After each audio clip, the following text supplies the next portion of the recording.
Hey listeners, before we start, I want to tell you about ShiftRx, who is sponsoring this episode. I've been with ShiftRx for probably a dozen years. You're likely familiar with them, but for those of you that may not be, ShiftRx is the online marketplace where independent pharmacies can buy and sell overstock prescription meds. There's over 7,000 pharmacies, including mine, in this vibrant community. You can manage everything easily with their website and mobile app. And if you need any help, they'll train you in under 5 minutes.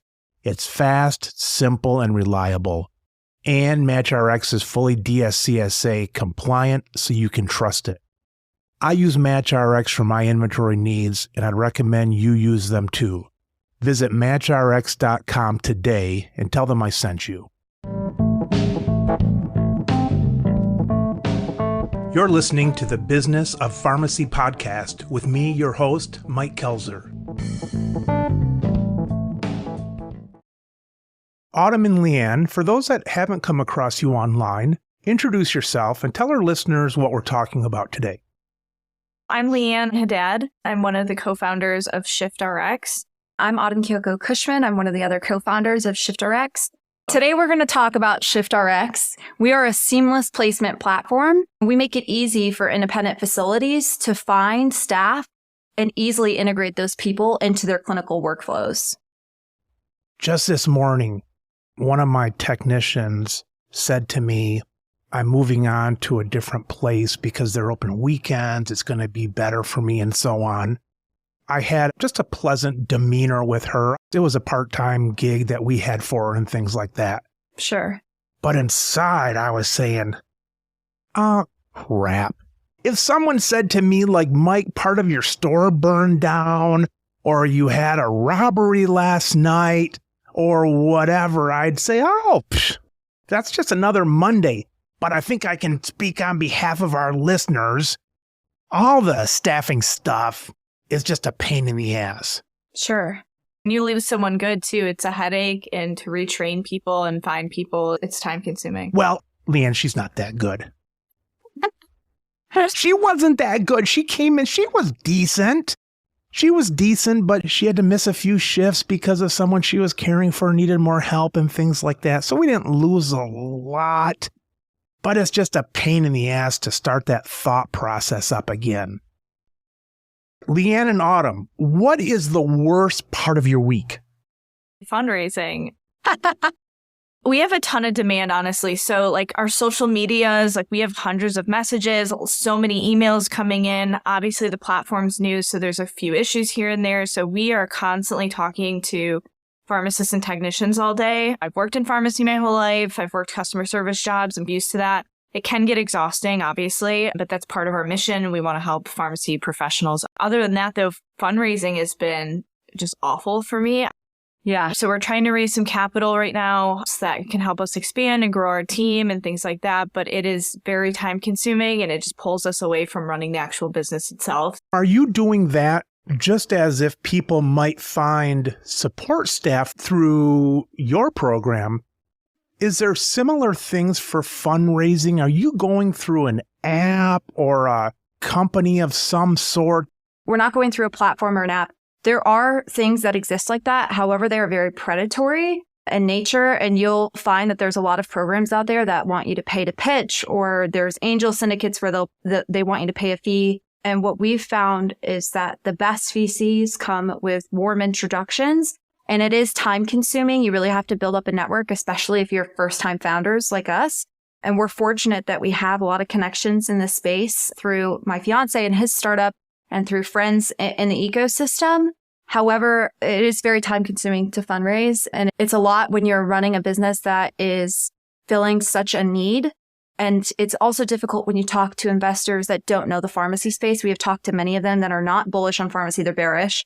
They don't think the need is really there. And they, in my mind, foolishly believe that all pharmacists and technicians are going to be replaced very soon with AI and robotics. But when you talk to ChatGPT and you ask him to make a dad joke, he says, burn the house down, kids.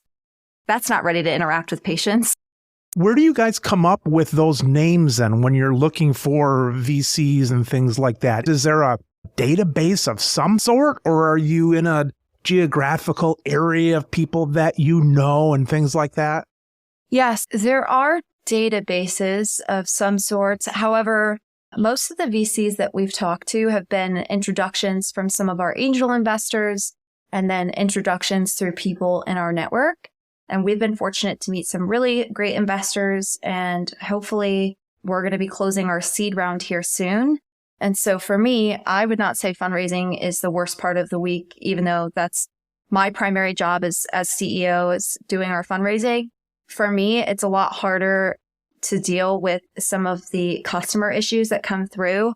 When we onboard in a new state, we send something out saying, hey, what you see here is our earliest users. There might be limited shifts available, and the remote ones tend to go like that very quickly, obviously. Remote being that they get to work from home, not remote in a different city or something, just remote working from home. So there are, like, let's say you're a pharmacist that lives in California and you're licensed in California and Texas. You could log onto our platform and request to pick up one of the remote MTM shifts in Texas. So those shifts go very quickly. We do not require people to pay the background check first to see the shifts. They don't have to pay the background check and they can see the shifts. You do have to pay that background check if you want to apply for a shift. And so what we've had happen quite a bit over the last couple of weeks is someone will pay their background check and not get accepted for the shift that they're picking up because there's a lot of people applying. And then they angrily email us and say, if you don't refund my money, then we're going to go all over social media and make sure nobody uses you. People can get really nasty, and it's heartbreaking and it's disheartening because we're like really trying to build a better option for pharmacists and technicians as well as independent owners. We have pharmacists who have been incredibly supportive, that have been great educational resources. We have an advisor that's a pharmacist currently, Dr. Susie Solomon, and she's the founder of the Pharmacist Moms Group. But we also have 2 pharmacists who are not on the team in an official capacity, like they're not getting paid and they don't have equity in the company. We are not getting paid either, but they have been gone above and beyond and have been incredible and just advising us in the state that we're working in and have given different perspectives and help answer questions in the pharmacy groups where we have tried to get in, but we get kicked out because we're not pharmacists. We're really thankful for the community support on that side as well. Our demographic of people, we thought the majority would be semi-retired and working moms because they needed a more flexible schedule. And while that is a big demographic for us, we've also found that there are a lot of clinical pharmacists who genuinely are connected to the field and feel bad about what's happening in retail. And so they'll want to pick up shifts, even though they're a clinical pharmacist, in the independent retail setting and see what it's like over there. And they can do so with our AI onboarding tools because they might not have felt comfortable picking up shifts in that environment previously, but we walk them through everything that's expected of a temporary provider at each individual facility. So that's their prescription fulfillment software, their attire that's expected, where they put their personal belongings, where they park. And so they feel really well equipped to go into these new environments. And we found that they really enjoy it because it breaks up our routine schedule for them. Speaking of having people go into different areas and so on, I did see on a press release you're trying not to fill spots that were made vacant by any of these recent walkouts with some of the bigger chains. Yeah, so we are not currently working with strike locations. That's not to say that we won't work with those companies in the future, but we will not be working with them in the capacity of filling those strike location openings. Leann and I are both former clinicians. I was in the Navy for almost 5 years working in hematology oncology and then in executive medicine.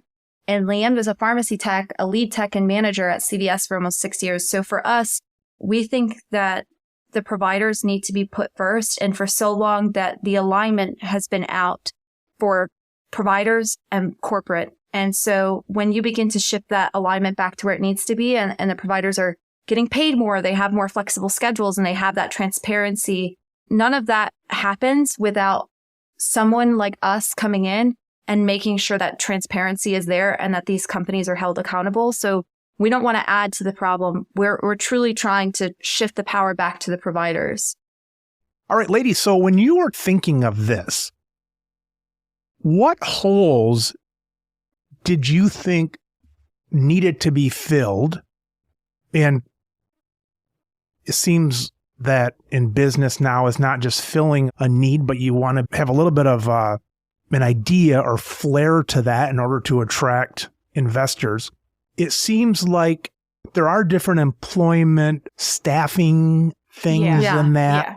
What hole are you filling compared to that competition? What was your competition not bringing that you thought, aha, we can do this better? First is that traditional staffing agencies, they take a large cut of whatever the provider is making. They have recruiters, they have a lot of that overhead. And for us, we can cut that out. And we become cheaper to the facilities. And in turn, our clinicians can be paid more. And we also offer the transparency from end to end. And so then when you look at the second portion of that, we felt like the integration piece was missing from these traditional staffing agencies and from current existing gig work platforms that have been done in nursing. And that integration piece is giving the providers that onboarding and the tools to be successful when they're placed in temporary environments. And so let's say at Mike's Pharmacy, you use PioneerRx and these are the insurances you accept. A traditional staffing agency will just throw a provider in there. And now that initial burden is increased on whoever you have at your pharmacy to train them up to speed. But what we can do is when we onboard a facility, we say, what is everything you would expect of your temporary provider? We collect all that information. We create this short onboarding module ranging anywhere from 5 to 15 minutes, just depending on what specialty you're in. And that previews everything, including the software that you're using at your facility with that provider before they've ever stepped foot into there. So you can require that the facility's software, you can basically say like, when you bring in a provider, they have to know PioneerRx. But if you're open to that cross-training opportunity for pharmacists and technicians, which we think is extremely valuable, you can say, we're willing to take a chance on this onboarding module. Our provider goes through it. They learn PioneerRx or Liberty. And now when they go into your pharmacy, they're ready to go. And we've had some success with Walgreens pharmacists picking up shifts at independent retails and getting the hang of PioneerRx like that. Do you think other competitors of yours weren't doing that? Or do you think that task was so onerous and you found better ways to smooth that out? Sure. AI is really helpful here because when we collect that facility familiarization form from the independent pharmacy, we can basically create a tailored onboarding module in less than an hour. So it's not as tedious as it would have been before. If I'm going into a business, I'm always going to look at the current models of things, the current competitors. And it seems that in today's day and age, when I look at somebody, I'm going to say they just seem stale. They don't have the social media. They maybe don't have the good apps. They're maybe working on a model that was true 10, 15 years ago. I've been impressed with your social media presence. Does that go along with the whole kit of saying that this is the new generation of staffing? I do think so. I think our social media presence has brought us awareness and credibility that wouldn't have been lended to us previously.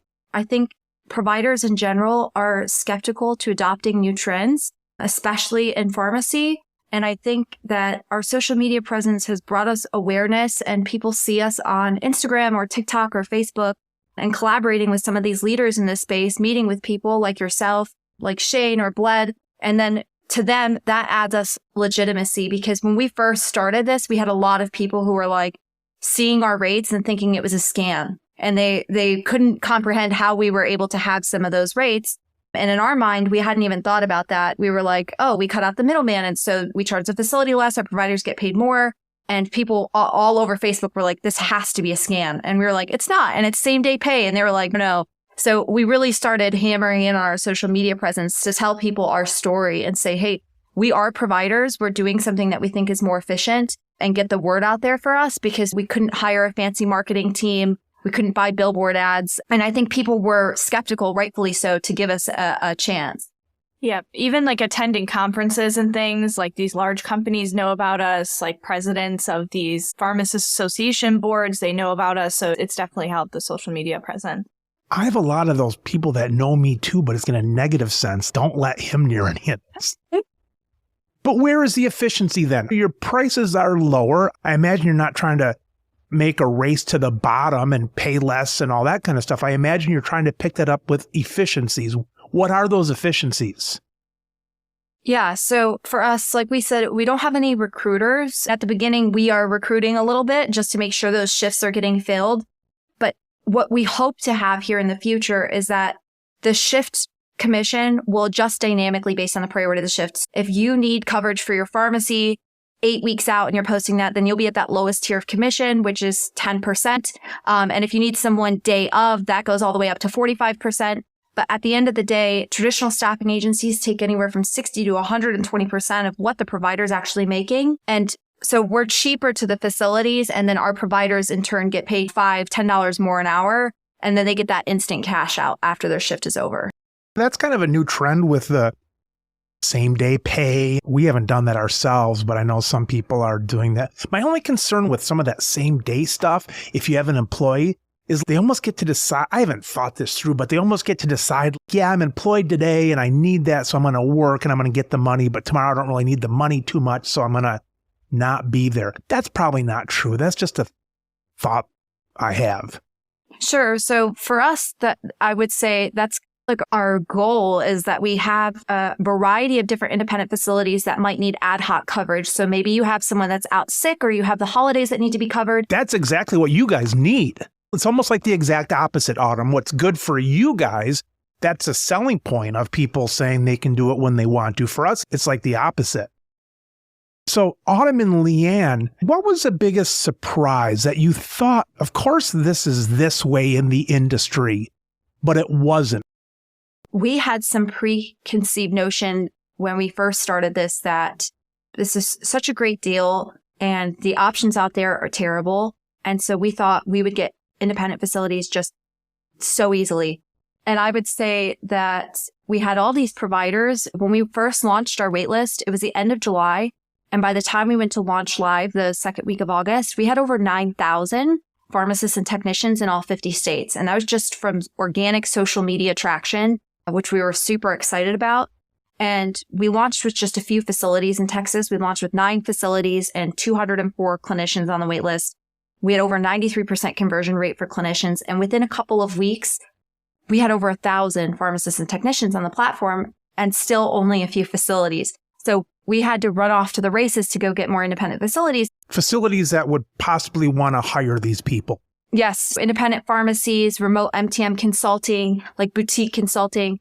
And we thought this is just such a great offering. It will be easy to get these people, but it's very hard to get in touch with them. And so like you can call a facility, but if they have a technician or a pharmacist working, it's never going to make it back to the owner. We went to different conferences where we found that like some of them were like, we want to see you guys being used by more people. And then if we hear about it in a pipeline, we'll give you a chance. And the most successful way to get facilities for us was faxes. We've sent out a ton of faxes, but we thought calling the facilities, going to these conferences, that is what's going to get us more independent pharmacies. But it has been mostly word of mouth referrals and faxes. It seems to me that you want to make your onboarding and trust less of a pain in the ass than the pain in the ass of doing it the old way. Sure. There's a couple of things we're doing actually to give that ease of use and comfortability back to the independent facility owners. So when someone applies to your open shift, you actually get to see that person. You see their name, you see their education, their credentials, their years of experience, what softwares they speak, what languages they speak. And then you can click to expand on their profile. You can see their photo. We get rid of all of the pain points. Healthcare providers are notoriously terrible resume writers. We've gotten pharmacists that have submitted resumes on a Microsoft Paint file. And so we cut out a lot of that. And we also are doing two-way ratings. So just if you call for an Uber and the Uber driver that pulls up hits your mailbox and they have a 2-star rating, you're probably not going to get into the Uber. And so it's the same thing for the pharmacy providers and for the pharmacy facilities. If your pharmacist that's working at your facility has a really bad experience and they felt like management wasn't helping them out and they were understaffed while they were there, or it was just a hostile working environment, then they're going to leave a lower review rating and other people can see that. And the same goes for the pharmacists and technicians. So when you have someone come work for you and they didn't do a great job, we offer 2 things. 1, you can leave them a poor review. But 2, if it was just an astronomically bad experience, you can end the shift immediately. We will refund you, and then we will suspend that person from the platform as we do an investigation. because we're not trying to have some of the experiences with our platform that we've heard from other independent owners with some of our legacy competitors where they say, I don't know who's coming. They just send someone in. I paid an astronomical amount to get someone in here last second because I needed someone and they were terrible the whole time. But what was I to do? I think that's a huge thing. So you're saying that some of these other firms, you don't know who's coming in. It might have been the guy 3 miles away that got fired for whatever, another pharmacy. And there's no two-way ratings for them. It doesn't incentivize them because they're trying to make money. The staffing companies want to make money off the owner. They want to make money off their people. Let's say that you were just in the mood not to be so cautious, but this rating system does that for you, right? The people can not accept them. Yeah, so it keeps both parties accountable. And one of the things that we're working on building out is a preferred provider list. So let's say, Mike, you have shifts at your facility, at your pharmacy, because you had someone call out. And so you had to have a ShiftRx provider come in. They did an amazing job and you feel comfortable letting them come into your pharmacy and being able to step out for an hour or two. So you'd be able to add them to your preferred provider list, invite that person to come back for that shift early before you open it up to the rest of the network, and then get a further discount on commission because it incentivizes the providers and it also incentivizes you. And so what we do with that discount on commission is we give a little bit more from our cut back to the provider as well and say, hey, you did such a rock star job here. They have a preferred provider shift open. They want you to be that preferred provider. You'll get paid $4 more an hour to take it. And then you have that comfortability back. And we think all of this can be done very easily with technology. The technological stack makes this easier, whereas you have these traditional staffing agencies and they have a roster of people they have to call. They have to employ all of these recruiters. But we allow the providers to self-source. Nobody knows better what you want to work than you.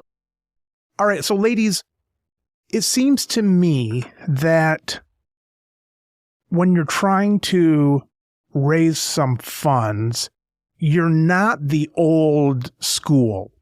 And so you're not the typical in with the good old boys, that kind of stuff. So they may not be real interested in a startup.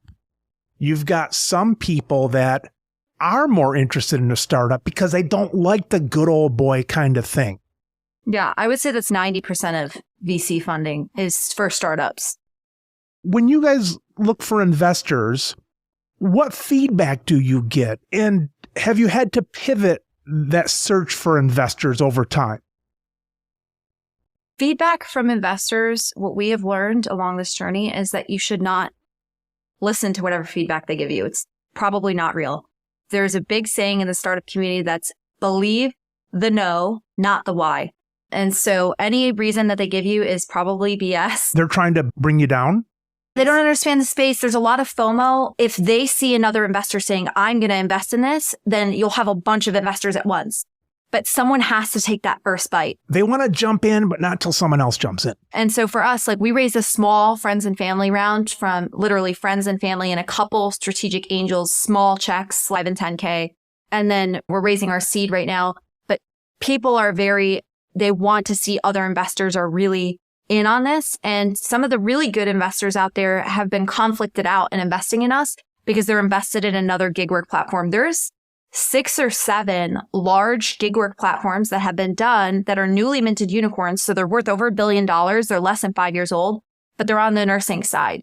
And when you look at nurses, there's 4.5 million nurses. And so to them, that's a bigger market. But what we found that was very interesting is that only about 30% of nurses will work PRN full-time or in addition to their regular job. Whereas pharmacy professionals, there's about 1.3 million of them.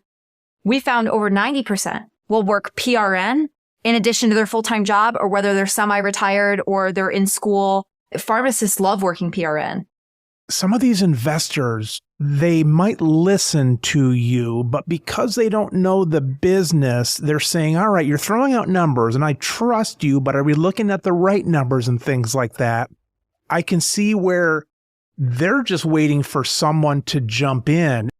Let VC Susie do the work, but if Susie puts in X whatever, then we'll put in X because they say, we know Susie, she's not stupid. She did the legwork. That's exactly how it works. Yeah. And so we have a big data room where it has all of our research, our traction, which, actually, when you look at our traction, it has been incredible. We launched 8 weeks ago as of yesterday. So we've only been live for 2 months. We have over 3,000 providers, so pharmacists and technicians on the platform. We have over 60 facilities. We have over a 2 million reach on TikTok. We have built this all organically with our small team since we started this in May. And we didn't add Maggie or Chad until June and August. So really, Leann and I started this in May, and we've had really great organic growth. It sounds like to me that's good progress. Those sound like good numbers. Is there a bottleneck somewhere? If you could wave a magic wand, would it be more investors? Would it be more facilities that need help? Would it be more providers? More facilities. You can invest in whatever you want to, but if you're really going to make it, then you've got to have the dollars changing hand between providers and facilities. More facilities makes it easier for us to get more investment. It looks better for our numbers. And there is a break-even point here where if we get enough facilities and we have enough providers and enough shifts, then we don't need investment dollars. We can pay ourselves. The common misconception, just fundraising too, is just if they don't understand healthcare or specifically the pharmacy space. And like Autumn mentioned, they think we're just servicing independent pharmacies and the market's not big enough, but we can do hospitals, we can do grocery chains, clinics. And we're talking to those companies. types of clients, but enterprise sales have a longer sales cycle. Like they'll take anywhere from 6 months to 12 months, even 24 months, depending on how large of an enterprise you're talking. Whereas these independent facilities are the easiest barrier to entry. There's usually one decision makers for anywhere between 1 location to 35 locations, and then they can just sign on. The challenge is these smaller guys, let's say independent pharmacies, they might be easier to meet and get them going. But by the nature of them being smaller, they don't bring in enough revenue for you. But if you find somebody that's a big enough crowd to bring in revenue, then they have all those layers of leadership that you have to go through to have them take a bite at first. Exactly right. So if we have a pharmacy, for example, in Texas or California, they're an independent pharmacy and they need 2 technicians a week, that's 8 shifts a month, which you could objectively look at that and be like, that's great. But because we don't have recruiters and because we have such low commission fees, we're maybe making like $15, $12 sometimes off that one technician shift. Whereas hopefully when we close one of these big enterprise sales, that will keep us alive and being their primary per diem platform. And we're also looking into like getting into long-term placements, but it just does take some time. And so a lot of people will go raise for their startup pre-product, pre-revenue, so that it gives them what we call a runway. So a length of time in which they're getting paid and they don't really have to worry about how they're going to eat or pay rent. For us, we did get an investment offer at the very beginning from a famous accelerator, and the deal was just very bad. Like we were looking at raising at that time. And so we would have sold, I think altogether like 30%, 35% of the company, which some people would argue you do what you need to do in the early stages, but it leaves little room to sell for later rounds. And also, you're not as well incentivized. If we're the founders of the company and we only own 4% of the company at the end of the day, like you're going to work way harder if you own, 20 or 30% of your company. Ladies, at your best times, when things are cooking, I know the feelings that go along with that, the enthusiasm and the dream and things like that. What emotion comes in at your worst times? Is it fear? Is it anger? Is it frustration? What feelings do you get at the lowest times in a business like this? It's just been an emotional roller coaster, highs and lows throughout every day. It's not just one day is super high. It's just constant throughout the day. And, when we get emails or phone calls of pharmacists really excited about using our platform, that really helps too. I grew up very blue collar. My family was wiped out in 2008. We were homeless the entire time I was in high school. And my parents were going back to school and we were staying with family and friends. And to me, I know what it's like for someone to just need to get a little extra money and to be able to leverage their skills to make extra money or to learn a new specialty that helps them get a higher paying job. I was like, we have to do this. We were like, this can change people's lives. We should go for it. How old are both of you? 27. I'm 27. Yeah, we're 27. She's older than me, like way older. You know Gary Vaynerchuk? Oh yeah, Gary actually V. I do know the wine guy, right? the wine guy. He's wine, and then he had such a good YouTube show that he went and did more of an entrepreneurial show. I learned about him when I was doing my other business, the social media business. I had a small social media business when I was in the Navy that I just did on the side. He's very interesting. I don't agree with everything he says, but he's very interesting. But one of the things he says, the time till you're 30, now is the time to do exactly what you guys are doing. Now's the time to do it. It's not that dream when you're 40 to do it, when you have people depending on you and kids and things like that, elderly parents and that kind of thing.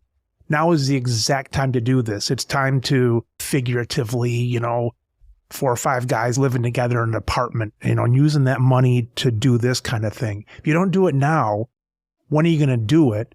And you talk about savings and things like that, but there's a hell of a lot you get to do from the time you're 30 until you die at 80. You got 50 more years to do stuff. There's other listeners that have dreams like this. What lessons are you learning?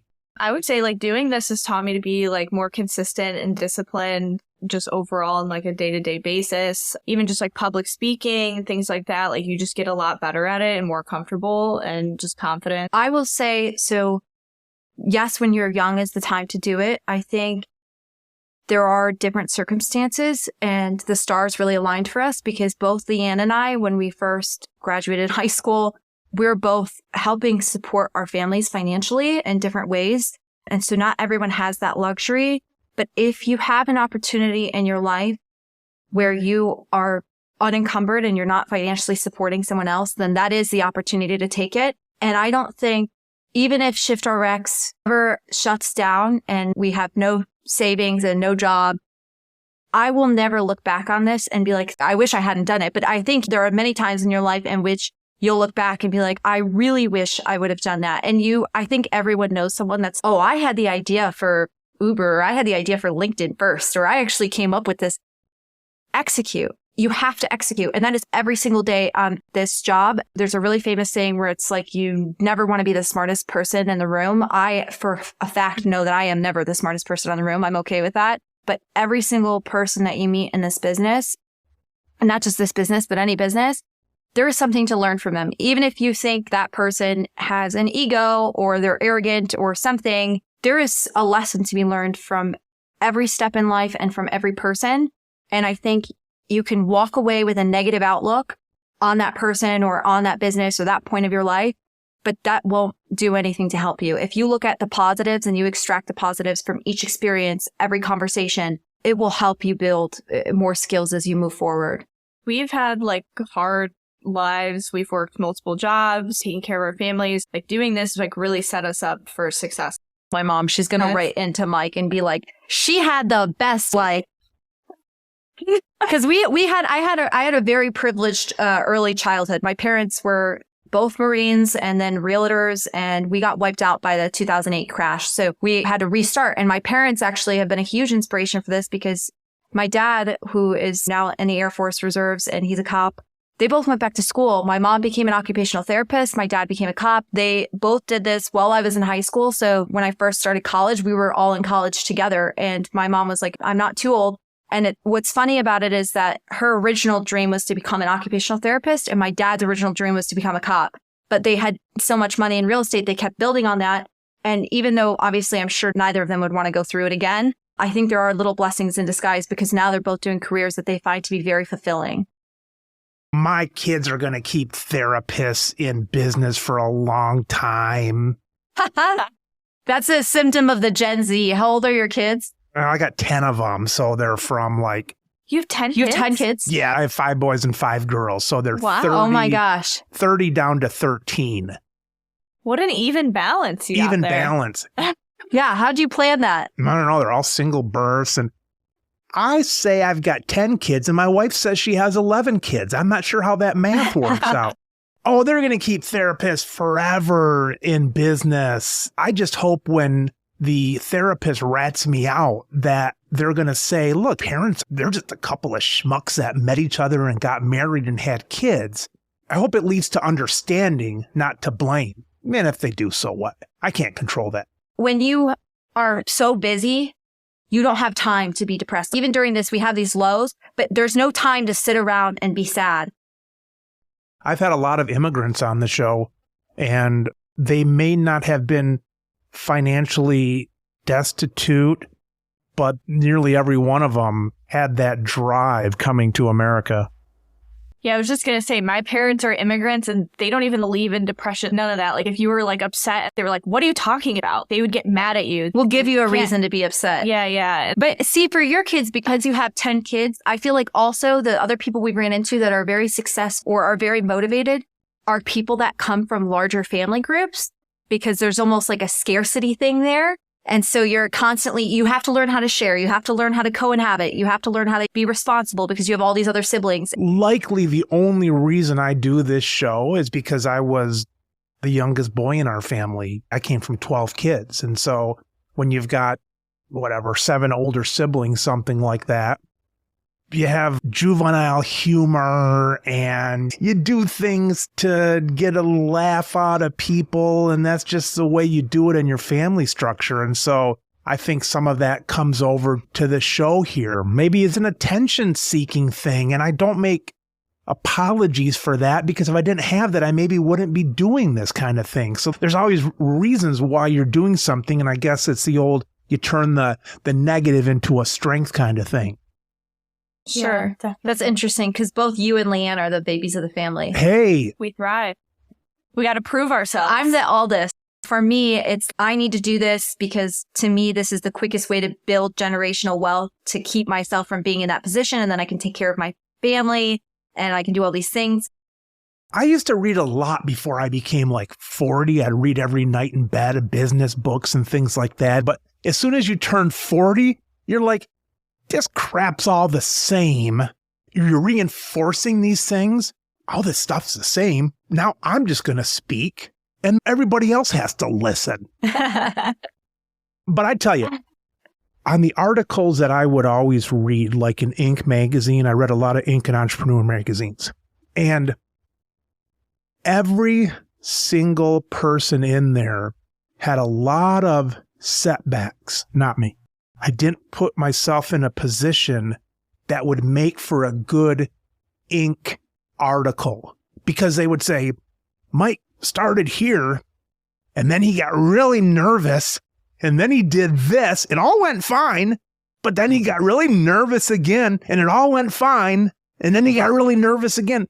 The point is, my struggles maybe been through anxiety, but every person in those articles, if they haven't had 3 pretty big life challenges, the article is probably not about them. They probably are not even going to appear in the magazine, just because who wants to read about just a continual climb? It's not that exciting and there's nothing to learn by it. So you ladies, whatever great things happen with ShiftRx or negative things happen, you're on the right path. You're winners and you have a lot to teach us all. And you're going to have a fascinating career, whatever it should be. Way to go. Thank you so much. Yeah, we will handle anything that gets thrown at us. And I would say don't knock against yourself, though. Anxiety is very real.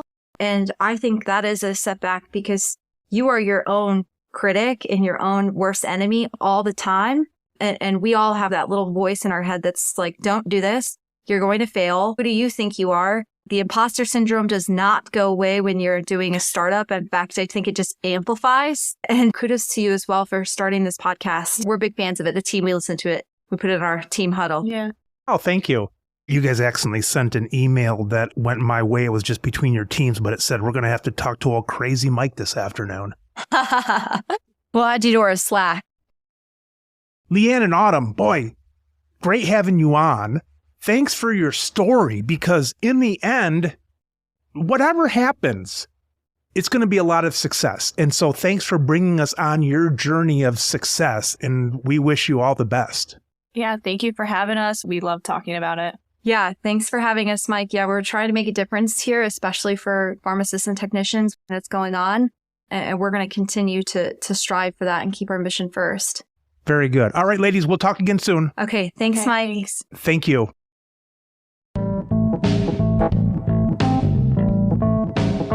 You've been listening to the Business of Pharmacy podcast with me, your host, Mike Koelzer. Please subscribe for all future episodes.